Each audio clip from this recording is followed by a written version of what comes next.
And this is Manufacturing Adult Career Pathways. And we have some opportunities for networking as well as some presenters that we're so glad are able to join us today. So I'm going to go ahead and turn things over to Heather Turngren, our Adult Career Pathways lead. Go ahead, Heather. Thank you, Patsy. I am getting my microphone to work, or my sharing devices here. There we go. Hello, everyone, and welcome. As Patsy stated so well, this is our 4th webinar, and it is packed full of great information around manufacturing adult career pathways. We also hope that you'll have plenty of opportunities to do some networking, as that is what most of people have wanted from our webinar series. I'm happy to say that Astrid Lydron is here, and she's the ABE Professional Development Specialist from the Minnesota Department of Education. Patsy is here as well, the Atlas Director. I am the Adult Career Pathways Coordinator. I am Heather Turngren, and I work with Atlas, as well as I am a teacher with Minneapolis Adult Education. We're thrilled that Gail Rutan is here, helping to coordinate and make everything work very well and smoothly on all of our webinars. We're really happy that Tim O'Neill has agreed to come and speak to you all a little bit about manufacturing in Minnesota. And Tim is from the Department of Employment and Economic Development, also known as DEED.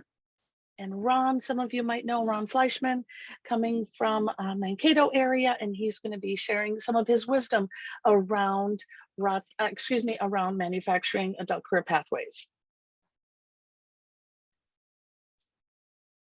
For today's webinar, we hope that you will be able to articulate what manufacturing is in Minnesota. There's many different ideas around what manufacturing is, and that's why we invited Tim to come and speak to what are the basic skills needed for at least those entry-level manufacturing positions, if some of you are offering adult career pathways in that area. We also hope to gather information from you all around what sorts of manufacturing adult career pathways you have happening in your region, in your program, and we can be sharing that information. We're all about sharing in Minnesota Adult Basic Ed, and we also want to make sure that you can help share information on how you are working with the practical or those hands-on applications for adult career pathways in manufacturing, especially as many of us might still be teaching online with COVID. And finally, we want to be able to share curriculum and materials with you around manufacturing adult career pathways. And of course, all of this sharing comes from you all working together in breakout rooms, which we will be doing for some network opportunities. And with that, I am going to give it up to the professional from Minnesota Department of Economic and Employment, the Department of Employment and Economic Development, Timothy O'Neill. Yep. Thank you, Heather. You are welcome. And everybody for being here, and welcome to this webinar on manufacturing. Like Heather was saying, my name is Tim O'Neill. I cover the 7-county Twin Cities metro area for labor market information. And so I'm just going to give a quick overview of manufacturing in the state of Minnesota, looking at the industry sectors, looking at occupations, what are employers looking for in terms of skill sets, and then just some of that information that you can grab from our labor market information office with DEED that you can find online. Or if you don't want to go through our tools, we have a lot of tools and a lot of data. And if you don't want to sift through that yourselves, you're more than welcome at any time to reach out to your local labor market analyst like myself. And then there's also regional analysts throughout greater Minnesota. So if you go to the next slide, Heather, manufacturing in Minnesota, I saw a quote from Bob Kill at Enterprise Minnesota, and he writes, manufacturers form the bedrock of many Minnesota communities. They offer high wage and high demand jobs that create economic opportunity and stability for the present and future. And I thought that just gave a really nice overview of the importance of manufacturing in the state of Minnesota. With DEED labor market information, you can kind of get that high level look at manufacturing and how important it is too. So for instance, if I was to list just a couple of data points that you can grab, and it's kind of a guarantee that you're going to get some data points when you're listening to a presentation of mine on labor market. But I'm just looking at my notes here, and manufacturing is Minnesota's second largest employing industry sector. There's over 300,000 jobs at 8,300 plus establishments in manufacturing across the state. And so over 300,000 jobs, that's about 1 in 10 jobs in the state of Minnesota are manufacturing jobs. Contributes over $52 billion a year to the state's economy. That was as of 2019. About half of Minnesota's Fortune 500 companies are manufacturing companies. So you can think of companies like 3M, Ecolab, Hormel Foods, General Mills, CHS, Polaris, Arctic Cat. And so then you can also think of just those local manufacturers too, which make up the bulk of manufacturing companies in the state, small and medium-sized manufacturers. And there's just a wealth of different types of manufacturing and employers within this industry sector. You can look at export statistics. You can look at by these industry sectors by region. And so when you're looking at manufacturing, for instance, it's highly concentrated in Southwest Minnesota, where it makes up over 1 in 5 jobs in that part of the states. Central Minnesota, about 1 in 5 jobs too. Southeast Minnesota, Northwest Minnesota, and then you can dig into the metro area, for instance, where it makes about 1 in 10 jobs, again, like the state of Minnesota. You can also look at those industry subsectors. So for instance, in the state of Minnesota, some of those really highly concentrated and high employing manufacturing subsectors include food manufacturing, fabricated metal product manufacturing, machinery manufacturing, miscellaneous manufacturing, which is when you dig into it, medical supplies and equipment manufacturing. So there's a wealth and a really big diversity of different types of manufacturing industries in different parts of the state. And then when you're looking at those occupations, and we're finally getting to that, these occupations, what can we go for? How can we create these career pathways? And when you're looking at those high employing manufacturing occupations in the state of Minnesota, looking at this list here, you're going to get jobs like assemblers and fabricators, machinists, first line supervisors of production occupations, welders and solderers, packaging and filling machine operators, inspectors, testers, sorters, samplers, and weighers, laborers and freight stock and material movers, sales representatives, helpers of production workers, and customer service representatives. So just from that little list of occupations that I listed off, those production occupations that probably come to mind when you think of manufacturing are there. Your welders, your CNC operators, your machinists, but there's a lot of other opportunities in manufacturing too, whether it's sales representatives, customer service representatives, it could be office administrative and support occupations, it could be managerial positions, IT support occupations, or janitorial services. So there's a lot of different entry points to get into an industry sector like manufacturing, and then a lot of great educational and career pathways where you can advance. And so that's where you can reach out to our department to look up these types of occupations. What are the wages? What are the projections? If I am thinking about helping out job seekers or other clients with these types of pathways, you can look this data up from DEED or Career One Stop, and you can see that specific data. Outlook, if we're looking at Outlook, that's one of the things that's really interesting with production and manufacturing in the state of Minnesota. We actually project manufacturing total employment in the state of Minnesota through the next 10 years or so to actually contract by about 3%. And that's equivalent to about 7,000 jobs. So, you might think, oh, shoot, that's kind of a bummer when you're thinking about contracting, but it actually has a lot to do with automation, new types of technologies within manufacturing that are significantly changing the types of jobs that are within manufacturing.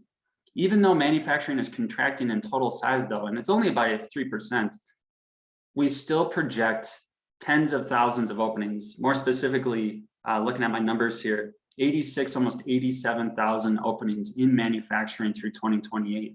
And this is largely due to current manufacturing workers retiring or otherwise leaving their occupations. So the demand is projected to be high going forward in manufacturing, and it's high right now. So if we're looking at, for instance, our job vacancy survey data, where we survey employers and we can see the characteristics, including manufacturing or production jobs.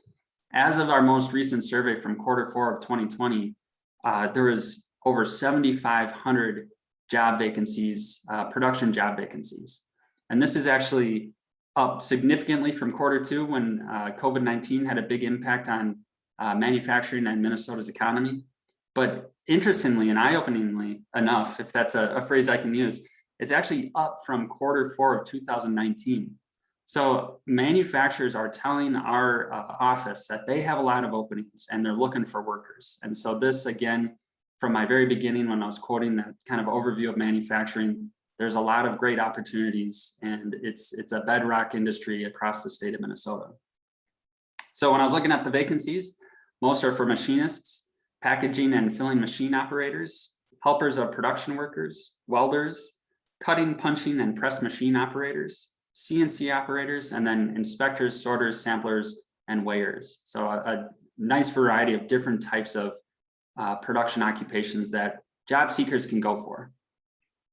So if we go to our next slide, this is looking at the skills then needed for entry-level manufacturing. And I pretty much wrote down, and you can read them here, the skills needed for entry-level jobs and then important qualities. Far and away, when you're looking at what are employers looking for, the first one that is always listed is communication.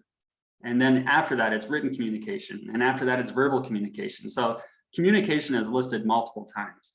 And so if we've got those communication skills, that's a great starting point to get into different types of production occupations. Other common ones, and I'm just going to look at my list here. Manufacturing and production occupations can come with physical requirements. So you might have to do some lifting and bending. Those are some of those skill sets that employers will list. Basic computer usage, problem solving, bending, interpreting, detail-oriented, troubleshooting, basic math listed again. And then when you're looking at some of those more hard skills that employers might put down, mathematics again, assembling, machine operation, food safety, hand tools, forklifts, and then personal protective equipment. And then when we're looking at some of those certifications, some occupations within production might come with OSHA requirements. You may need a driver's license, hazmat, and then maybe first aid certification. And these entry-level skill sets, whether they're essential skill sets, hard skill sets, or certifications, you can look that up, reach out to our office by different occupations and by different in-depth industry sectors. If we go to our next slide, this is looking at the potential implications on manufacturing from America's job plan. When you're thinking about infrastructure, you can definitely check out this plan. Basically, you could Google search America's job plan and find it at whitehouse.gov. There's other resources. Reach out to me if you'd like those, where they are analyzing the potential implications of this job plan and the infrastructure plan for manufacturing going forward, as well as workforce development. And you can see that the potential for jobs in that bullet list are just, it's a wide variety of different areas, whether it's clean energy, whether it's the electrical grid, water systems, medical manufacturing.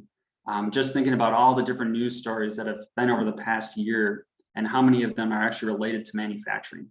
So the implications are big. And then finally, if we go to our last slide, reaching out to the DEED labor market information or reaching out to other areas of DEED or career force. So definitely have to give a plug for the 50+ career force locations, doing a lot of virtual and interactive services right now where you can check those out at careerforcemn.com. And then you can also reach out to me. I can be kind of your relay too, but we have vocational rehabilitation services. We have vets reps. We've got state services for the blind, business and community development, workforce strategy consultants, business development managers. And so we've got a lot of different resources within DEED where if you're working with schools, education, post-secondary or K-12, or just employment counseling, definitely reach out to us for the data and then making those connections and networking further to help out with adult basic education. So that's basically my portion of the presentation. Again, just giving that quick overview of just the importance of manufacturing. The biggest takeaway, it's very important being Minnesota's second largest employing industry sector, and the opportunities and the pathways are just incredible within this industry, and they're changing, but that's where we can check out those changes with deed labor market information. So I don't know if there's questions, if there's time for questions, but that is basically my part of this overview on manufacturing.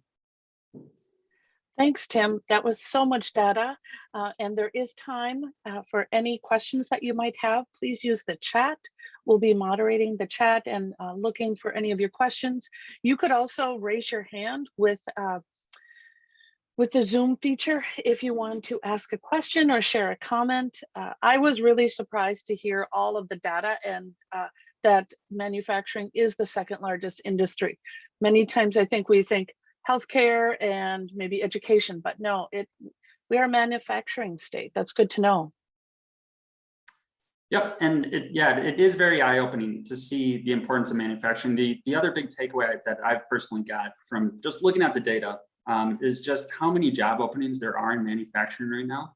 And even with, we're kind of, hopefully, fingers crossed, on the tail end of COVID-19 and its impact on our economy and our population, just looking at how many openings there are in manufacturing, and that there's just a huge call for manufacturing workers across every type of educational requirement that you can think of. And when we're looking at educational alignment, one of the other eye-opening things about these openings is that you don't need post-secondary, extensive levels of post-secondary education for a lot of these jobs. About 3/4 of manufacturing and production occupations just require a high school diploma or less. And when you're looking at the outcomes, you might think, well, they might be lower wages. No, they're actually very high wages. And I think that's one of the key takeaways, and one of the things that if we're educating job seekers, students, just the general population about the great opportunities in manufacturing, that's one of those eye-opening parts where you don't need, a 4-year degree. You could go for a 4-year degree for many different types of manufacturing jobs, but you don't necessarily need it to find high demand, high wage jobs. Thanks, Tim. And I hear that from students in my class who tell me often I have to work late because we're short staffed. And many of my students work in manufacturing facilities. Something else that I noted is when you were saying, I believe it was Southwest Minnesota and Central, Southeast, Northwest, that it's 1 in 5 jobs come from manufacturing. That's a tremendous opportunity for our ABE programs to be building those career pathways into that area.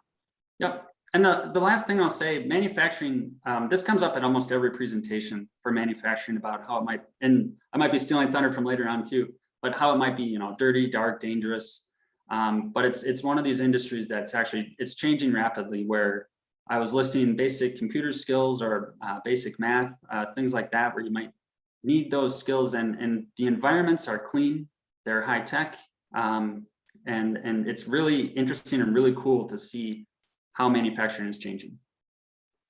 It's like the Jetsons, right? For those of us who might remember the Space Age Society. I see Teresa Zingery has a question in the comment area. It says, do we know how many require less than high school diploma and which ones? So perhaps, do you have that information, Tim, that you could share with us? I put down just quick, I see him at the 15 minutes, but I just put down the overall 74% of manufacturing vacancies right now require high school diploma or less. That's out of the 7,535 current manufacturing vacancies, but reach out to me. I'll put my email down here, and I can get the more specific educational requirements for you. I think that would be great. And for many of us, it might be a wonderful way to get those students into manufacturing adult career pathways. Yep. Does anyone else have a question? Teresa follows up with, we are more likely to serve the less than high school credentialed students, and many of us in adult basic education, they're working towards that high school equivalency. Yep, and with our graduate employment outcomes, for instance, a lot of those great outcomes are actually with certifications, for instance. And then, like I was just mentioning, a huge chunk of those production vacancies just require a high school diploma or less, sometimes not even for any formal education, just on the job training. That's great. And as Patsy pointed out, so many of those skills that you needed are what we incorporate in our standards for education. that communication skills and such. So thank you for sharing that information. Are there any other questions that anyone has for Tim? Otherwise, I will move on, but I want to thank you so much.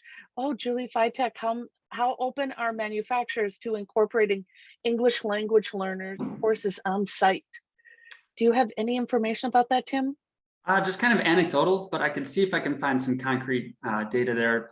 Anecdotal in that I commonly attend like the workforce development board meetings where it's a mix of employers, including manufacturing and production employers. And I've heard many times at those meetings, like for instance, certain manufacturing companies having ELL, English Learner Language courses, as they train their employees in the manufacturing processes that they have for their jobs.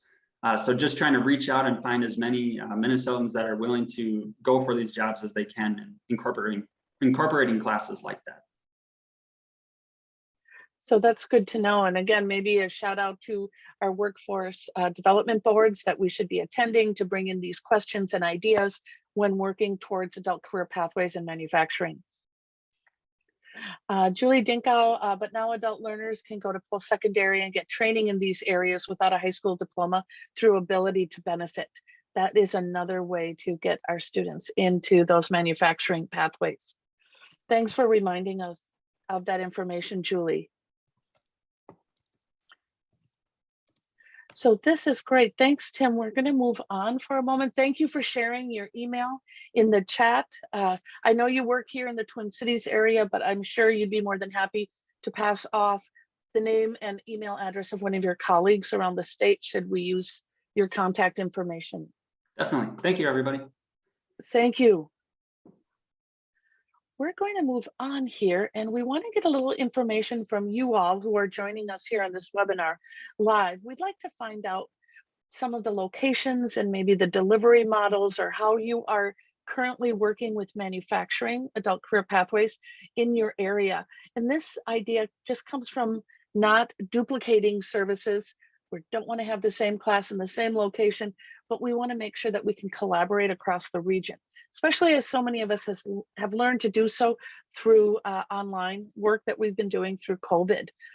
We'd like to have you take part in a poll, and thank you, Gail, for putting up the poll.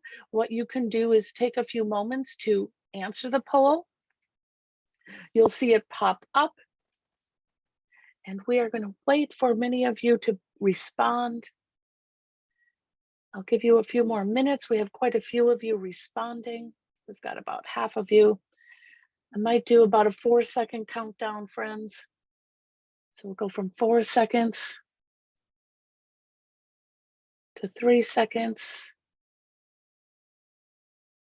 to 2 seconds. And get your vote in, your poll in. I'll push end poll and we should be able to see the results.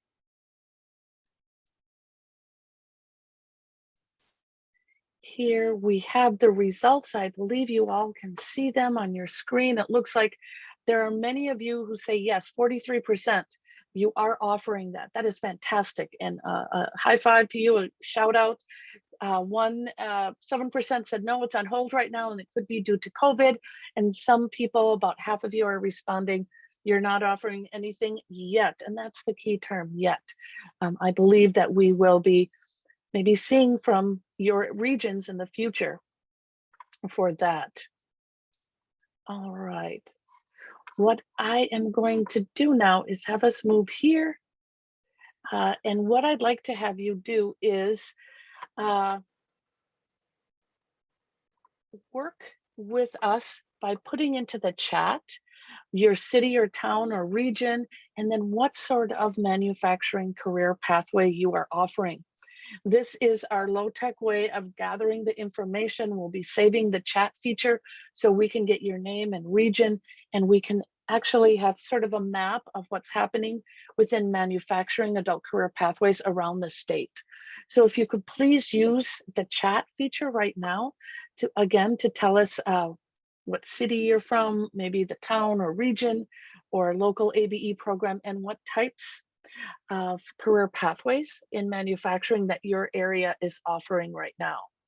Teresa, thank you for sharing. You have a P2P in manufacturing. who are in correctional programs. The numbers are low, but we think they're going to come up with all of those openings. Anicia, thank you for sharing about your OSHA 10 and forklift. That is fantastic to hear that you have those credentials. Thanks for sharing, Jill. You have information. For Red Wing, you have welding, manufacturing, and CNC. A lot happening down in that area. Mankato has welding, as Ron will probably inform us. A lot of the work he's doing, mechatronics, HVAC, auto body, great. You also have the OSHA training. That's good to hear, Teresa. Sarah, thanks for sharing about Karen in Minnesota, organization in Minnesota in Roseville. So you have soldering training. That's really good information to know. Again, it's our low tech way, but you can be sharing this information with other programs in your region or area. Feel free to chat if you are looking up information online right now, but we will be more than happy to gather that information through the chat. And with that, I'm going to turn it over to our friend Ron. Ron, you might remember from an earlier career pathway that we had about co-teaching, but Ron has a lot of valuable knowledge for this area. So thank you. Sarah asked, could we send this information? I am going to try to find a way to do that, Sarah, and thank you for that good question. So Ron, with that, I'll be quiet now.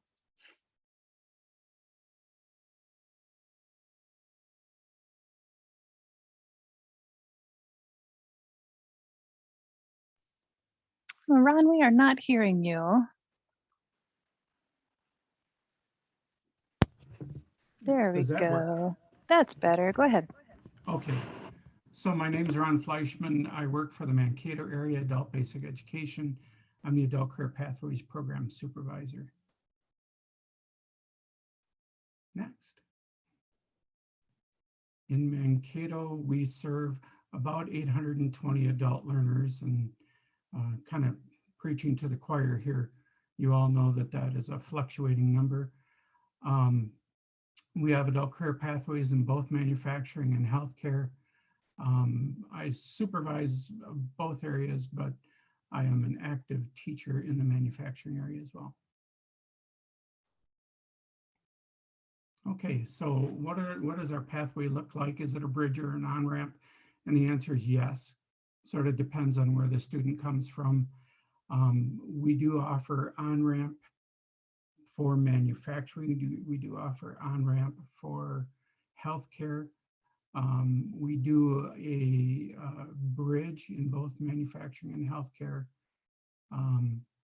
Do we have other classes before or after? Typically in our integrated portion of the bridge, I hold either voluntary or mandatory study sessions, depending on what the need is. If we have some students that are really struggling, or I just know that their follow through isn't all that great, then I'll have mandatory sessions that we sit through. The comment, I missed you, let them know that when they're not there, you recognize that they're not there. And not only did you miss them, but they missed information that they need. And so make sure that you're in those integrated classes taking real good notes, and you know right where they've left off so you can help them along. Healthcare programs do have a mandatory study session that's actually attached to the college classes. And the reason you do that is if it's a 2-hour class and you want an extra hour of study, make sure that the college incorporates that so they can't put another class overlapping that. Next. So how do we know what we teach? First of all, from our college, we get course competencies. That's pretty easy. For me, we partner with South Central College. And so I'll just visit with the instructors and say, what kinds of skills do they need? Can you share with me some of the tools that you use and those kinds of things? If possible, talk with business partners. They're a great resource for us. get the credentials yourself. You might think, well, that's a pretty onerous task, but for me, when I started, I'm going to be going into my 8th year already. When we started, I started in September, and by Christmas, I had 4 machining credentials already. And it isn't that I'm brilliant at that, it's just that I had an awful lot of help from a college instructor, and they saw the value of me having those credentials as well. Be valuable to the instructors. I think last time I talked about be willing to shovel out the barn.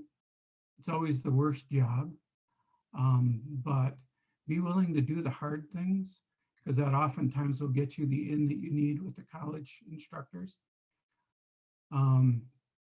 Use the strengths of our partners. DEED, I work very closely with our DEED person. Actually, they're our navigator through the process. So we work pretty closely on what jobs are available and what training we'll lean toward. Use the college instructors.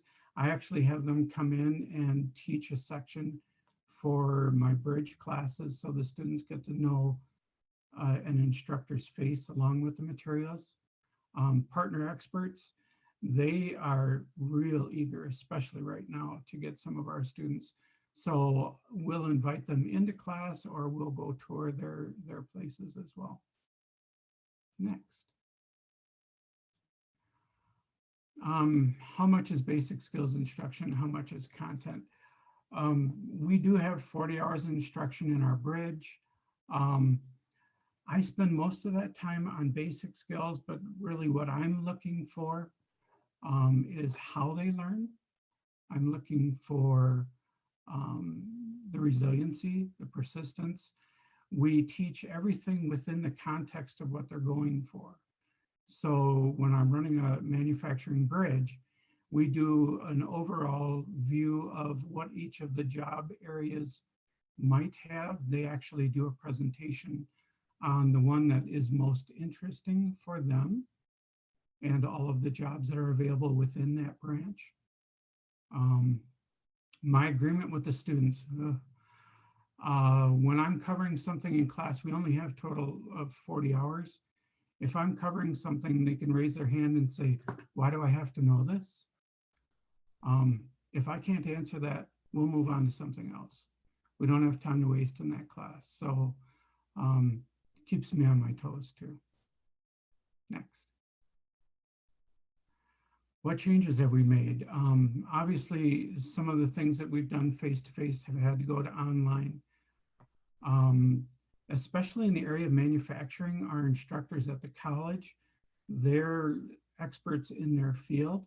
They're not experts in education. They're certainly not experts in the tech that goes with having to switch from face-to-face to online. So they've come to rely on me a great deal to be a support for them. Accountability support. When you go from face-to-face to online, as you all know, that transition is particularly difficult for our students. And sometimes it's like, well, it's online, I really don't have to do anything. So sometimes I visit with our instructors and say, I'm going to be the bad guy in this. I'm going to hold them to getting that done, and I'm going to ride them for a while. So that's kind of my job sometimes. Guideline enforcement. When we're doing face-to-face, I also kind of ride them about wearing the proper safety gear, wearing their masks, wearing their eye protection, their hearing protection, those things. We've had limited partner visits, so that has changed a little bit. We have found that we have some very active partners who still want to not only have us tour their place, but they'll bring like their welders into our welding lab and spend time in the booth with each of our students. One, assessing their skill level, but two, also seeing if they can learn from a little direct instruction. We've had to adapt our curriculum. Some of the things that we've been told is anything that can be online, you have to teach online, whereas before everything had been in person. So we had to take some of our safety some of our blueprint reading and those kinds of things and move those to more of an online presence. And that's where some of that accountability has been kind of fallen to us to pull our students in and say, this needs to get done or I don't see you passing. Tips for other teachers, community support. You'd be surprised how many communities you're involved in. It may be a community of other ABE instructors.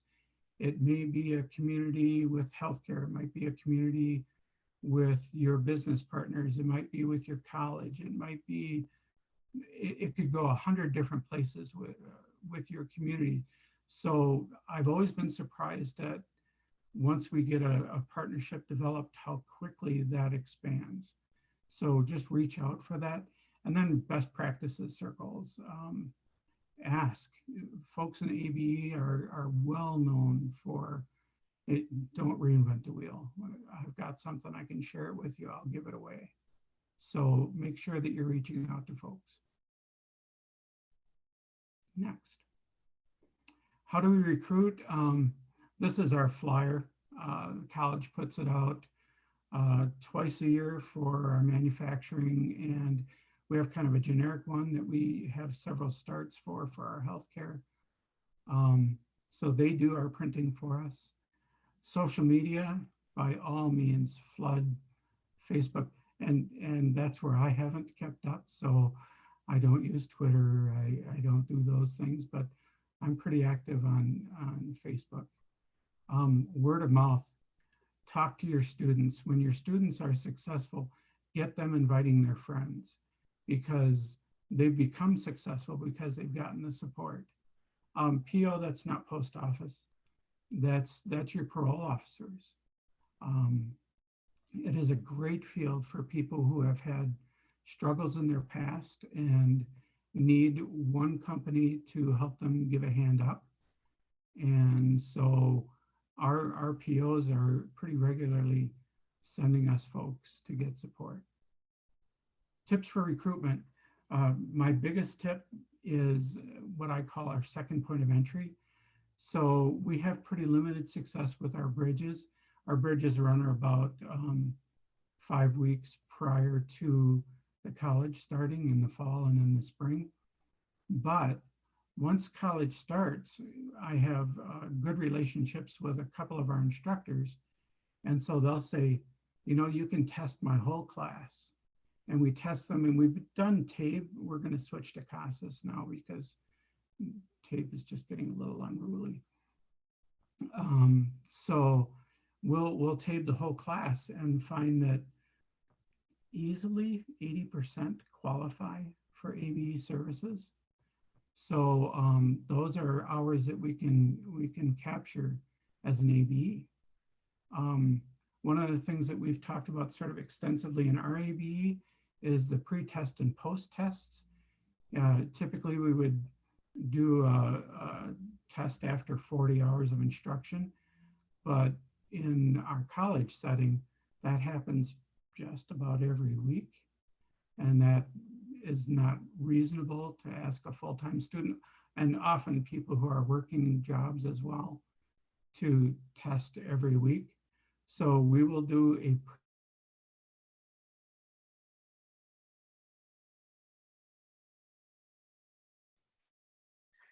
Ron, I think you may have had a freeze, at least from my end. I'm not sure from other people's ends. Yeah, I think we locked Ron. things that you Hopefully can do to recruit other people there is you show them that you can help them through barriers, because there's oftentimes barriers for students. They struggle. So Ron, don't we had a understand little, that. we had a freeze up, Ron, when you were discussing about the strategies you use so that you're not testing every week. Oh, Could yep, you go okay. over that again? Yeah, Thank you very I'll do much. that. So we've talked about that 40-hour rule, and what we've done now is we've done just a pre-test at the beginning of our classes and then a post-test just before graduation. And that would be even for our one semester classes, which last about 4.5 months. So first couple of days of class, I will test the entire class. We'll capture about 80 to 100% of them that would qualify for ABE services, even though they've enrolled in college. And then rather than test them every week, which is when they would reach their 40 hours, we just test them at the end of their class. And then the other thing is just when it comes to barriers, make sure that you're on the lookout for those. I've had students come in, give me all their tools and say, I can't continue. And I'll pull them aside and say, not an option, let's talk. And we'll work on whatever it is that their barrier is. And I'll pull some resources. The college has loads of resources. My deed person has loads of resources.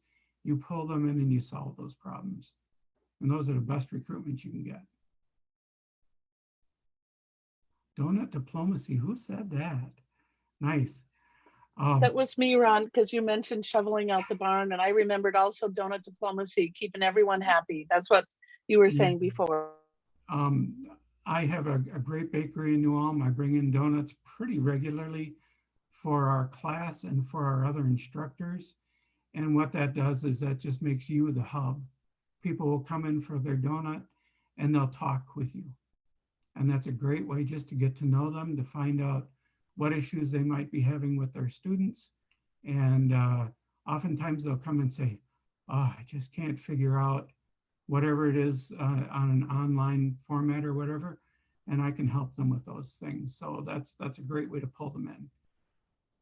Resources, that is an active link that you should be able to click onto.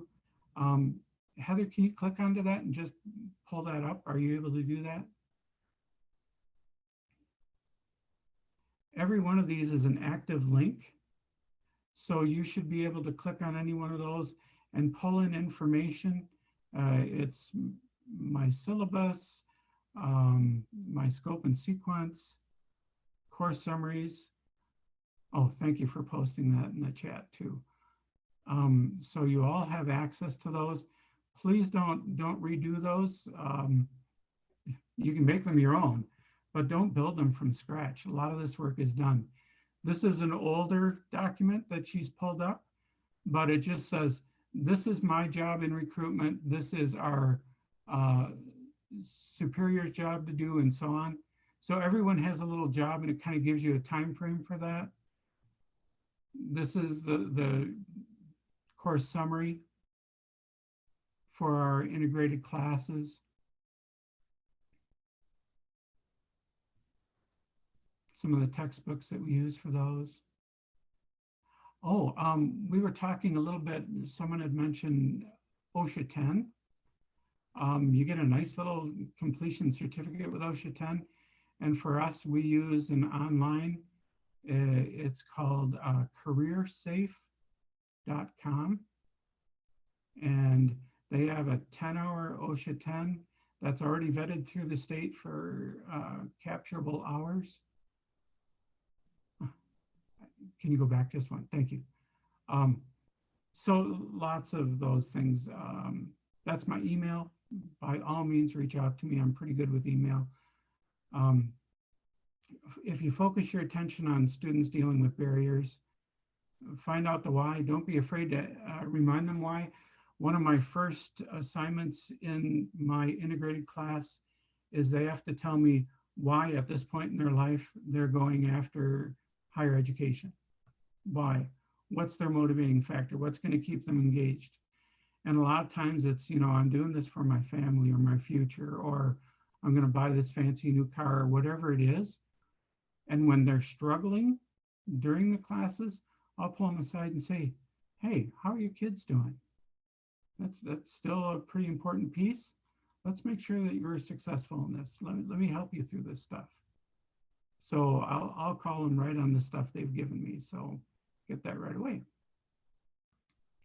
Next. Oh, good, I'm done. Any questions I can answer for anybody? I'm not sure if you're quite done. Julie, shares in the chat that it's great psychology, and I think it just is the sign of an excellent teacher knowing your students and what is making them click in the classroom. So thank you for sharing all of that information. Ron's email address is listed there, but right now, please take a moment to use the chat to chat out a question you might have for Ron, or maybe one takeaway that you from his presentation. He shared a lot of wonderful information about manufacturing career pathways, about ways, I like your testing idea, ways to connect with students, so much great information. And people are saying, Ron, I think you can see in the chat as well that people will be checking out those excellent resources. And you said it so well, this is what we do in Adult Basic Ed in Minnesota, that we share materials, we share a lot of information. Yep, and I'm willing to share whatever wisdom I've gained. I kind of cut my teeth in IET, so if you've got questions, that's where I learned how to do ABE, so I don't really know another way. So I'm dealing with the folks that are looking, you know, what's next? Where do I go with a career? And so I help them focus on that. Also, whenever you're teaching things like dealing with fractions and numbers and those kinds of things, get out measurement tools, make them use them, teach them with that context. Yeah, exactly. And that is the heart and soul of IETs, teaching in context. Well, all I see are a lot of kudos to you, Ron, for the work that you're doing. I don't see anyone with a particular question, but if you do remember from the poll we did earlier, there are many people who are joining the webinar who perhaps are not yet working on their manufacturing career pathway. Perhaps you will be receiving some questions in the future. Sounds good. And I thank you again for sharing all of your wisdom, your cleaning out the barn wisdom, as well as your diplomacy wisdom. Sure. So with that, we'll move on unless someone else has a question. You can always unmute yourself or raise your hand and speak with Ron if you have a particular question. However, we want to make sure that you have time for networking, and that is at the core of what we're doing here in Adult Career Pathways is networking and sharing and having a chance to discuss strategies that we can be using in our career pathways. Gail is going to be assigning us randomly into breakout rooms. And once you notice what room number you have, you'll see a number. Just join that room. You might want to remember what room number you're in. We have a note-taking page that will be shared in the chat with you all. And you will just scroll down to the appropriate room number on the page. And then once you're in your group, maybe choose someone there to take notes so that we can have this active document that will stay open. Once we're done with the webinar, you can grab that document, and we have guiding questions for you on that shared document. We will regroup after 15 minutes, and we'll have each group choose one person to share one or two highlights from their discussion. It's something that we would all do if we were teaching in the classroom. So you all will have to work out who will be the scribe and who's going to be the facilitator to share out that information. And I can see in the chat is that link to the note-taking guide. If you could please click on that. And in just a moment, we'll have Gail assign us to a room, but we want to make sure you have that note-taking document first. Ron, yeah, a lot of well-deserved kind comments for you. You are a great person within our adult career pathway and within adult basic education as well. So we thank you so much for sharing your information. If everyone has the document, then oops, I went a little quickly. Okay, so then we will be looking for joining the room. Okay. All right. Thanks, Gail. Sure. I hope you all had a great discussion. I wish I could have gone into each room to be that fly on the wall or the fly on the back of your computer. I don't know what the analogy is for those of us doing virtual flies, but I'd like to see if we could have folks from the different groups have your facilitator or the person who said that they were going to share out 1 or 2 ideas from your networking. We could start with group number 1, if you're able to. I do not have a list of who was in group 1.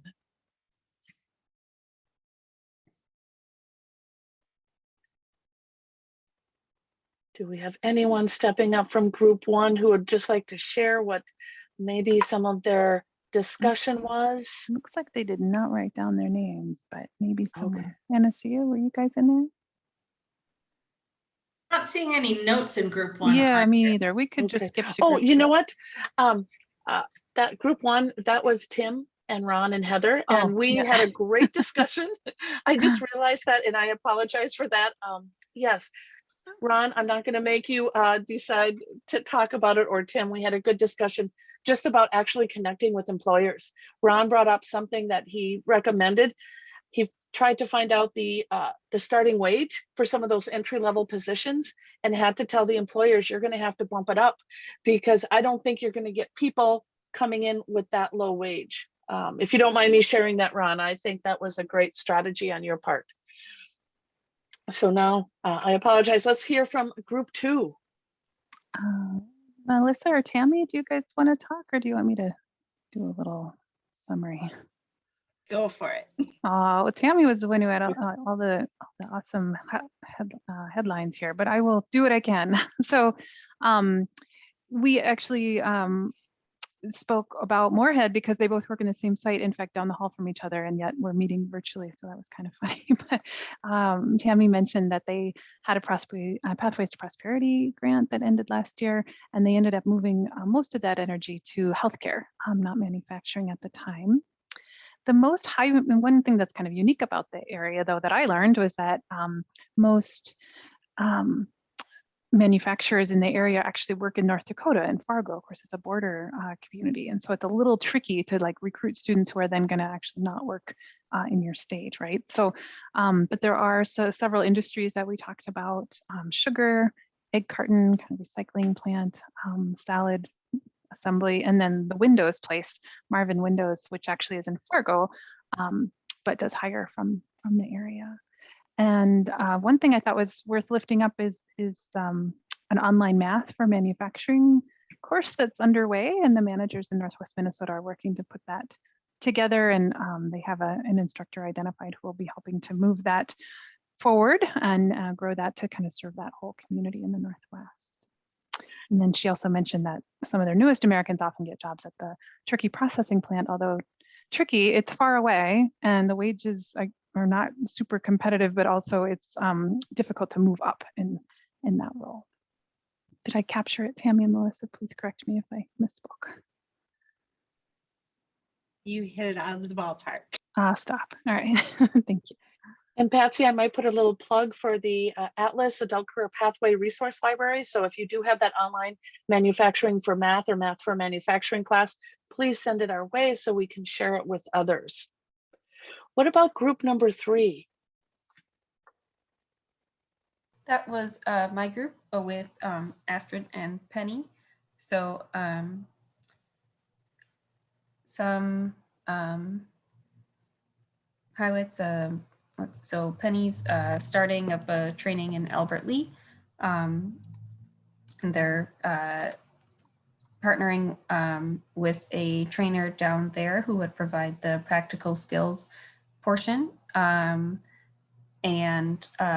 I am in Roseville, and we have a soldering training, and I am also running a construction training program.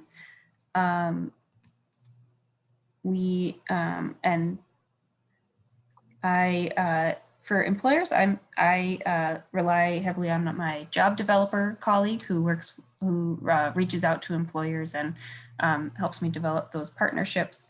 And Penny at Southeast ABE would work with workforce development to do probably an OSHA 10 training. So that is really exciting to see another training get off the ground.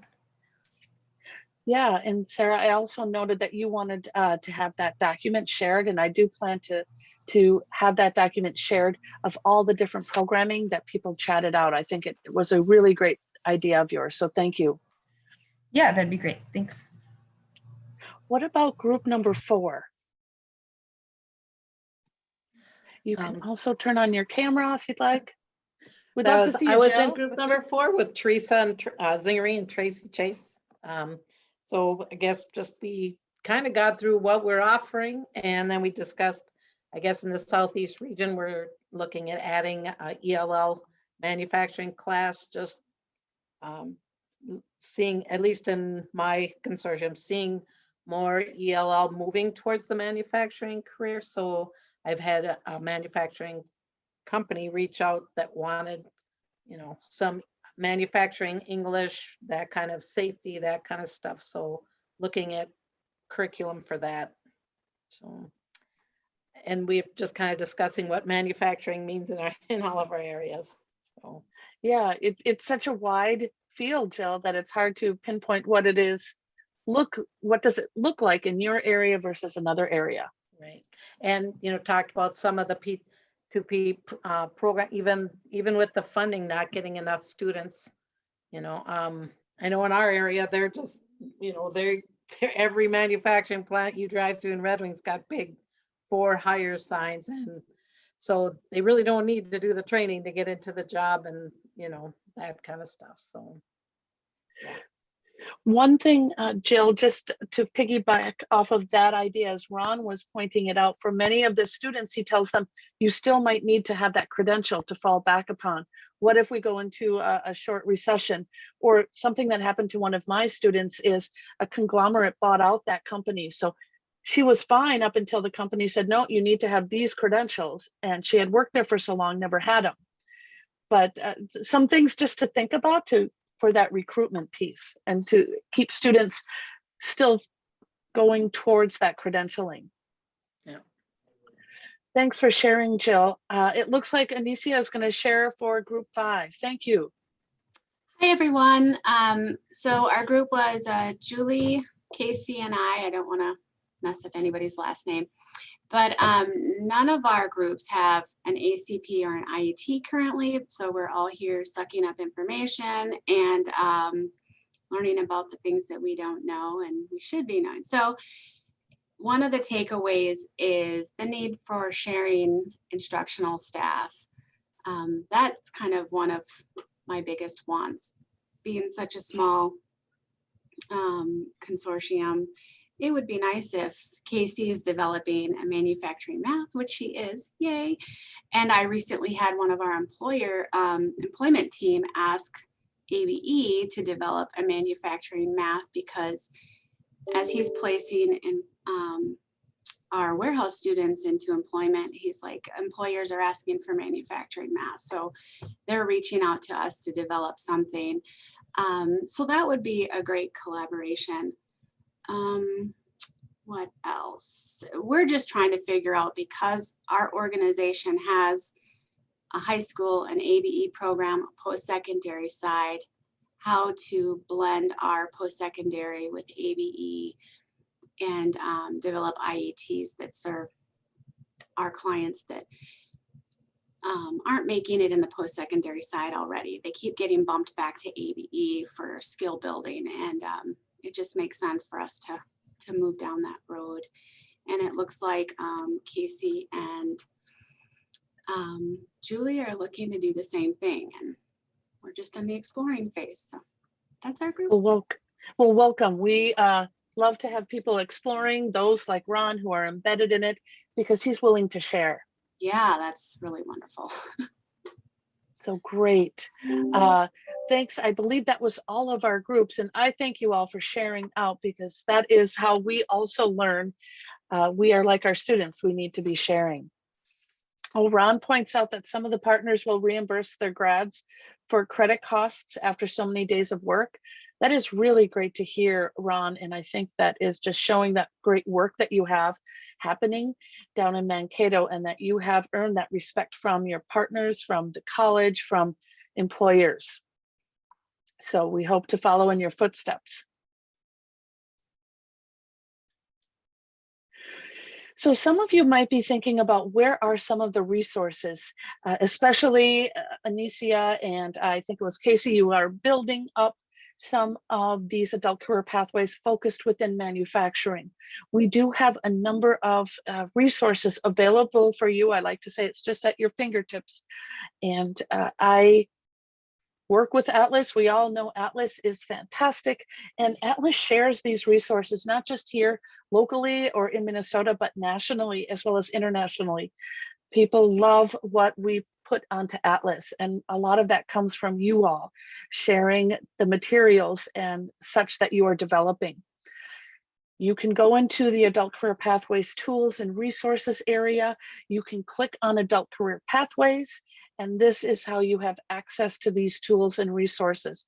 And thank you, Patsy, for sharing out the link that you all should already have bookmarked, but if you don't, you can bookmark it. And inside the resources, we have many different curricula for different career pathways area. Specifically for manufacturing, you'd want to look under technical. And there are different curriculum that people have created around boiler license. You can see commercial driver's license, construction, manufacturing, and machine trades, as well as transportation and distribution. So a lot of those types of skills and job areas that Tim was focusing on at the beginning of our webinar, you could possibly find some career pathway curriculum that is shared right now. I also work with Atlas on coordinating some of the curriculum, and I have been receiving a number of resources. I do not know if they're all around manufacturing, but I suspect some are manufacturing as well as healthcare that we will be getting uploaded within the next month or month and a half. So there's that. And any of you, if you do have some curriculum that you would like to share, and don't be shy, don't be humble. We all need to modify and adapt the curriculum to meet our classroom needs, but just having something there to get ideas from is really what is needed. It doesn't have to be perfect. We also would like to have you join the Mighty Networks. This is another way that you can be collaborating and continue this networking around adult career pathways. If you haven't joined the group yet, Patsy just put in a link from a news article that we have about how to log in to this free network and create an account. You can also then determine which sort of networking opportunities you would like to learn from. I do know that some of you are active users right now in the Adult Career Pathway Mighty Networks, but I would encourage you all to join our network. And it only works as well as we all contribute and share ideas. So that's what it's all about. I'm going to turn it over to Patsy to share some upcoming events around adult career pathways. Great, thank you. So a couple of things coming up we want to just be sure are on your radar. The Adult Learner Institute is coming up very soon, May 26th and 27th. It's a virtual event. I'm going to grab the link unless someone has it handy. I'd love for you to put that in there. Thank you. Oh, she already did. There, Gail's all over it. So that's coming up. That's actually sponsored by the community college system, and we are excited to be a part of that in all sorts of ways, and something that you might be interested in attending. The Designing IET program single set of learning objectives is an upcoming webinar coming up on June 3rd. It's kind of the last career pathways webinar we're doing this school year. And we have guest speakers, national speakers coming in to talk more about that ever kind of challenging and hard to get your head around single set of learning objectives. So they will be with us to help us wade through that process a little bit. And then not to forget, the Summer Institute, while virtual, is coming up in August the 18th and 19th. We don't get to go to St. Cloud this year, but there will be lots of great things happening. And don't forget, their proposals are currently being accepted. and you have a couple more weeks to get something in. There's information in the chat about that already. And for those of you who are interested in IET, which is the Integrated Education and Training, we are in the beginning stages of getting a team together. And if you are in the beginning stages of integrated education and training work, you might be interested in joining us. There's a national effort underway. We're going to be part of a team going through some training this fall and then doing some professional development coming out of that. If that's you, if you want to be part of it, would you let me know? We do need a handful of people to join us in that effort to turn some knowledge that we're getting from our national leaders around integrated education and training into work here in Minnesota for our colleagues. So let me know if that's something that's of interest. Thanks, Heather.